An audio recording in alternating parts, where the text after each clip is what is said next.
So, how do we get back to energy independence in America? Not OPEC dependence, energy independence.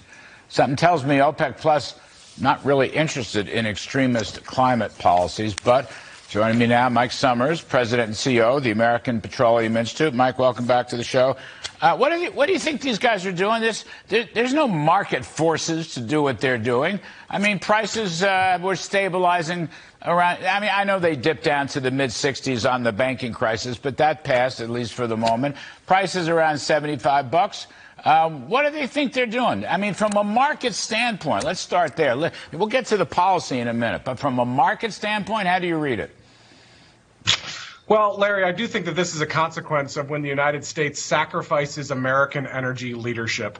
As you know, we're still producing 500,000 barrels fewer a day since President Biden took over.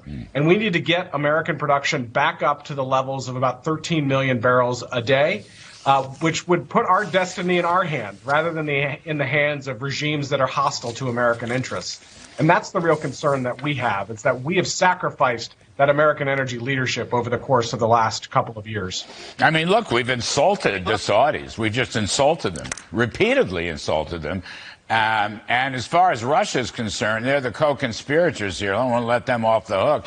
But high prices favor the Russians. I mean, the Saudis have a budget, I guess. I don't think they like America anymore. I mean, Trump had a good diplomacy with them, good diplomacy with Israel, good diplomacy in the Middle East. It seems to me Biden has ripped that apart. So, you know, it's like bad domestic politics equals bad international. Now they're coming at us. I mean, this is directed at us.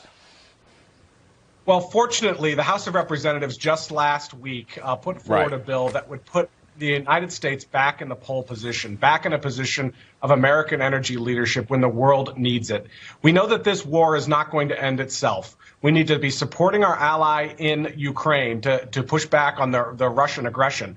But the way to do that is for the United States to again be the #1 supplier of both oil and natural gas during this time of international crisis. And that means putting policies in place that actually embrace American energy leadership rather than diminish it.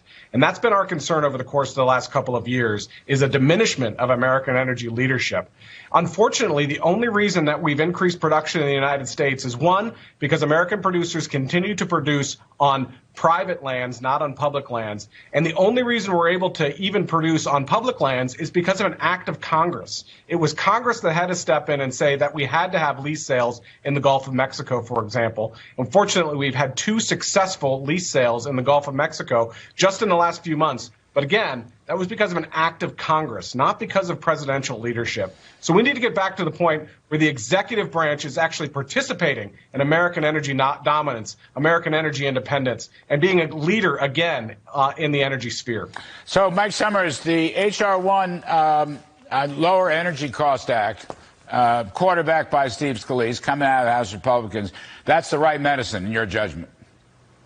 It is. And I think that there's actually a chance to get this enacted this year. I'll give you an example of why. There were 4 House Democrats that jumped on board and said that this is the right message for America. There are also going to be a couple of opportunities for us to attach legislation like this, whether it's on a debt limit increase or on a potential government shutdown later in the year. But we think it should be standalone. We think the United States Senate should bring it up immediately, have an open debate about the future of American energy independence, and let's see where the Senate is on this big piece of legislation.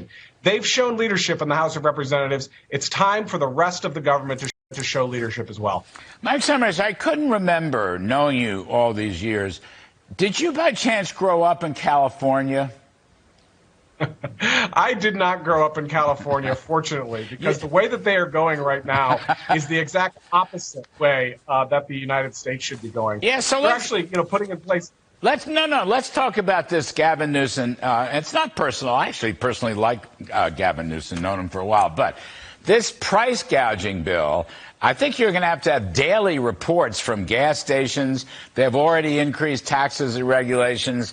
I guess California thinks it's going to lead the country, but all it does is create higher gasoline prices, higher oil prices in the state of California. How's that help consumers? How's that help motorists? How's that help anybody? I don't get it. Price gouging? Really? Have they ever proven price gouging?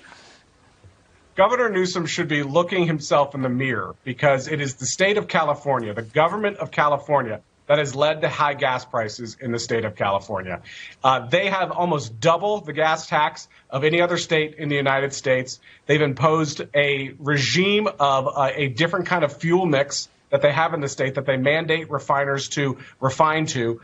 It's policy after policy. And the people that get hurt most here, Larry, are actually the constituents of the governor. It's the poorest people who have to commute to work and pay these higher prices. That didn't happen as a consequence of America's refiners, the best refiners in the world, but because of the state of California and laws that they've passed. So what they should do is they should put together an independent agency to look at and review the laws that they've passed that have increased prices for their constituents. Has anyone actually, I know the federal level has investigated so-called price gouging. Has anyone ever come up?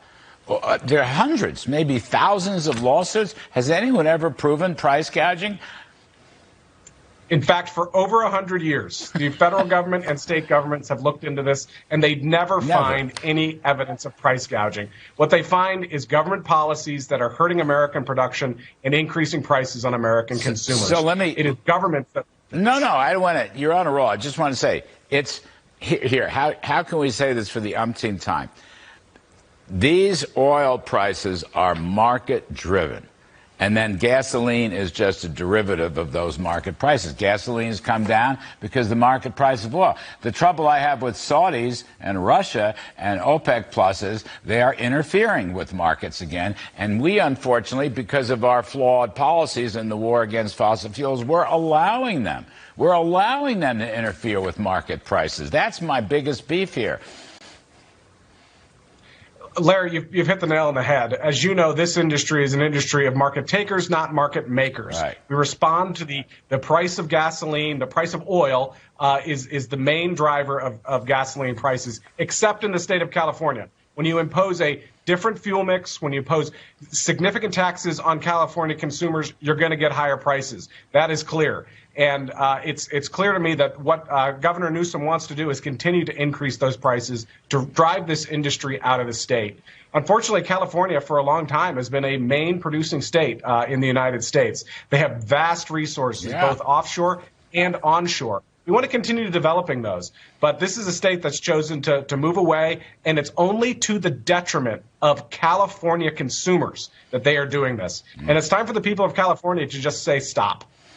Yes, sir. Mike Sommers, American Petroleum Institute.